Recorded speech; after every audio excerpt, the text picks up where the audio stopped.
So my first summer as a seminarian, I was incredibly excited. I was in a parish in rural North Carolina, Rocky Mount, which is just east of 95. And so if you could picture, similar to rural Alabama, similar kinds of cultures. And so I was out in rural North Carolina, and the priest asked me to wear a cassock, and I was excited. I had my cassock from seminary. And so we would go around town, and we'd have so many interesting conversations.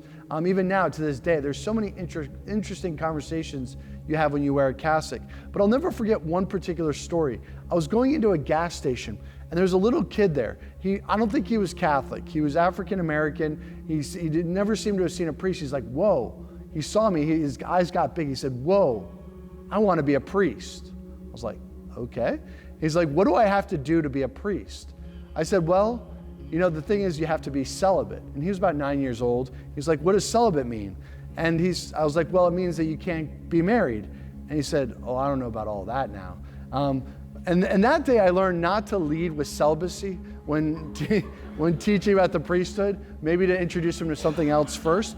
But the powerful thing is, what I've discovered wearing the cassock and walking around town is that people, even in the South, even when there's areas where there's strong anti-Catholic sentiment, there's a sense of the authority of the priest, the authority of the Catholic Church. Every priest who works in the South they recognize we often get people coming to us who are afraid of demons or asking for exorcisms or asking for blessings. It seems like every couple of months, somebody comes into our parish office and they say, I'm not Catholic, but I believe in the power of a priestly blessing. Can your priest please bless me because I'm sick or I'm suffering, whatever. And there's a sense that the culture recognizes, even Hollywood in a distorted and kind of twisted way, when they want to display certain things, they turn to the iconography of Catholicism. There's something about the authority of the priesthood, the authority that the church is given. And we recognize that it's not just simply a man-made thing, of course. It is due to the sacrament of holy orders, but it was an authority given by Jesus Christ. That's what we see in today's gospel. We also recognize that while there's a special kind of authority given to the bishops and the priests, the three orders, the three degrees of the priesthood, we also recognize that by virtue of our baptism, we share in that authority. I think there's a lot of popularity right now among millennials and younger in things like deliverance prayers and other ministries like Unbound by Neil Lozano. And there's a sense of wanting to be set free, that intersection of mental health and spirituality. And the reality is the more we learn to claim authority, the more we learn to unleash the grace of our baptism, we claim authority over the thought traps, the negativity, the things that plague our heart. And this isn't just superstition or wishful thinking. Notice that we've been given an authority in Christ to overcome the work of the enemy. I think also to unleash this grace, meditation and mental prayer is essential. St. Francis de Sales, today we celebrate St. Francis de Sales. And one of the key reforms of him and other reformers like him is a reform in prayer, teaching people mental prayer meditation. I often look for, when I'm working with somebody in confession, I look for a series of habits to be in place. First of all, regular confession, weekly or monthly. I try to recommend monthly just because weekly can be daunting for some people. So regular confession, but then also mental prayer. And that means going beyond just vocal prayer. Yes, devotions are important. Even the rosary as vocal prayer is good, but learning how to meditate with the rosary, learning how to go deeper. So it's not just we're saying prayers or we're thinking pious thoughts, but we learn to look into the heart. See, this is what St. Francis de Sales taught in Introduction to Devout Life, is to make that interior journey and to discover the voice of the shepherd. I think this is also incredibly important today as we recognize the March for Life and we recognize the evil of abortion.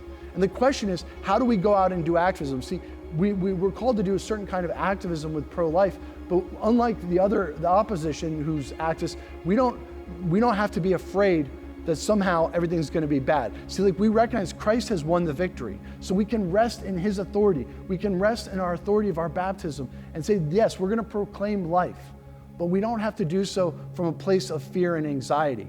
We can rest in the fact that Christ has won the victory and that he gives us that authority. I think this also helps us to be grounded in hope.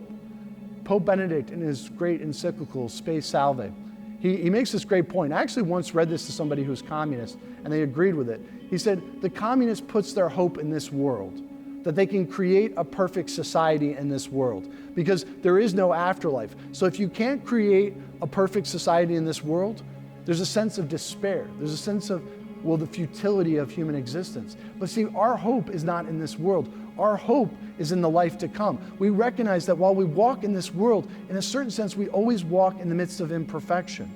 We walk in the midst of sin. So our rejoicing is not that we're going to create a perfect society, but that Christ has opened our hearts, that Christ has won the victory.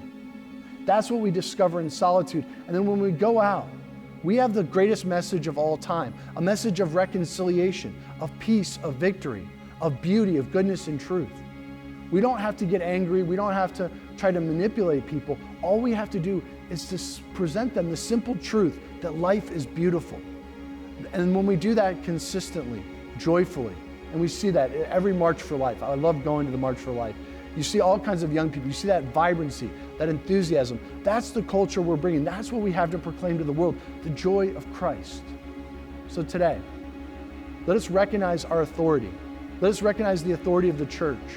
And let us rest in the fact that Christ wants to give us victory, and have the patience to walk with Christ so as to encounter his victory and to overcome every obstacle of the enemy.